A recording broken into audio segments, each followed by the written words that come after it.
Thank you very much, Madam Chair. Thanks to the witnesses for being here. Mr. McAtee, let me just start with you. I just want to try to drill down and get clear on what happened here. When you got a subpoena from Jack Smith for Senator Cruz's records, you pushed back on this. How did you do that? I mean, how did you know it was Senator Cruz whose records were being requested? In that case, Senator, it was fairly obvious. The subscriber name was Ted Cruz for Senate, so we put it together. Yeah. Huh. So you thought to actually look at the number and match it up and maybe see if there might be a legal problem here. You asked a few questions. Is that fair to say? That's correct. And what happened next? What happened next was we did some research, as you would expect any legal department to do. As I mentioned earlier, we consulted with outside experts. We talked among ourselves. And we determined that even though the subpoena was obligatory, that we were required to respond to it, we can always ask a question.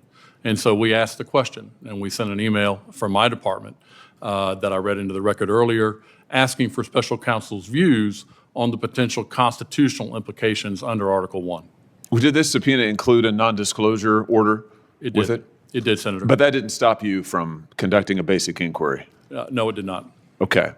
Well, I'm glad you did the inquiry because, as it turns out, the non-disclosure order was totally illegal. As we've covered now exhaustively in this hearing and in others, statutes in place on the books in 2020 require notification to sitting members of Congress if their information is subpoenaed in any way, not to mention the contract that the Sergeant-at-Arms has with all three of the major telecoms. So I'm glad you did your job. My question for you is, Mr. Miller, why didn't you do any of this? Senator, at that time, and I recognize we should have had a better process here, but at that time, we did not train our subpoena analysts to do a searching inquiry into the subscriber associated with a particular. What does that mean? What does that mean? You just didn't bother to try and associate the phone number with any name? Senator, we respect the privacy of our customers, and we did not want. Apparently not, because you turned over every piece of information from every senator sitting on this dais who got an illegal subpoena. You turned it over with no process at all. So let's skip that part. Just get to the part where you tell me why you didn't do anything that Mr. McAtee did. Senator, the process we have in place now would largely. I'm not interested in that. I'm interested in why you didn't do any of the basic investigation. Ask a question. You get a subpoena for all of these numbers, and your testimony is you just handed over the documents. You didn't do anything. Is that what happened? 3 reasons, Senator. So first, when we receive a subpoena, we do not know the nature of the investigation or the sensitivities involved. Second, as I mentioned, we train our subpoena analysts to respect the confidentiality and the privacy of our. So you don't try to match up. You don't look and match up the numbers. You're telling me you don't try to associate a number with a name. You don't do that. No, Senator. We do now for members of Congress, but that was not the procedure at the time. Really? Because you testified to Senator Durbin not long ago that you disclosed all of the names to this committee of all of the people who are associated with the numbers, including mine. So clearly you had the ability to do it. You just didn't do it. Is that correct? We had the ability to do it. Yes, but Senator. You didn't do it. We thought we had good reasons for that, Senator. Why is that? You don't have any problem associating names with accounts when you go to bill people, which you do every month. I seem to recall getting a bill from you monthly. You had no problem associating my name with my number when you wanted money from me. But when it came to protecting the basic rights of your consumers, your subscribers, your customers, you couldn't be bothered? No, Senator, I would not say that. I would. I think I just did. I would too. Senator.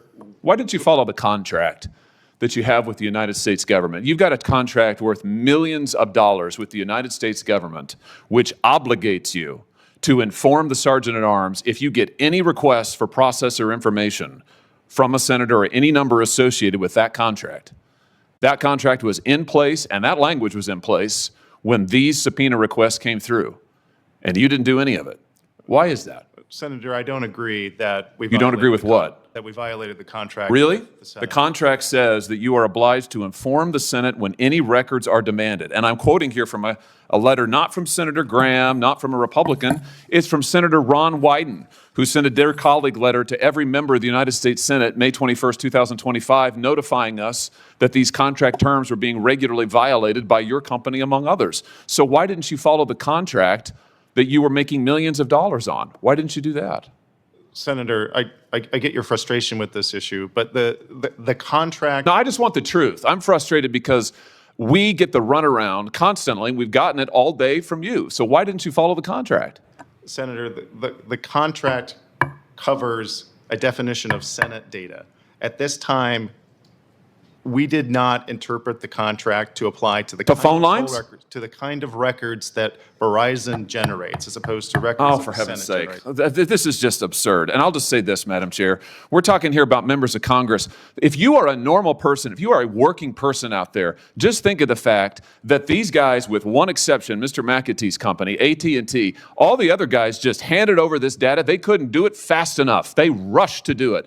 They can find you when they want to bill you. They can find you in a heartbeat. When it comes time to protect your data, they're nowhere to be found. It is absolutely a disgrace.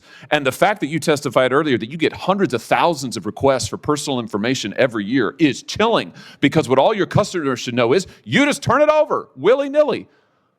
I would expect better from you, from all of you, frankly. I think what you've done here is outrageous, and I think the implications for the privacy of the American people are absolutely unbelievable. Thank you, Mr. McAtee, for protecting your customers. I wish these other guys would do the same. I tell you what, everybody ought to go to AT&T, because Verizon and whoever you are, T-Mobile, you guys are terrible. Food supplies have been completely wiped out. We have our evacuation of all counties. I report complete devastation. We have a giant squall, cloud, gobbling up everything in the path. There are forces in this world that remind us of how fragile we are. We thought we were safe. We thought it could never happen to us. Then life, like a fog, descends upon us, blanketing our memories.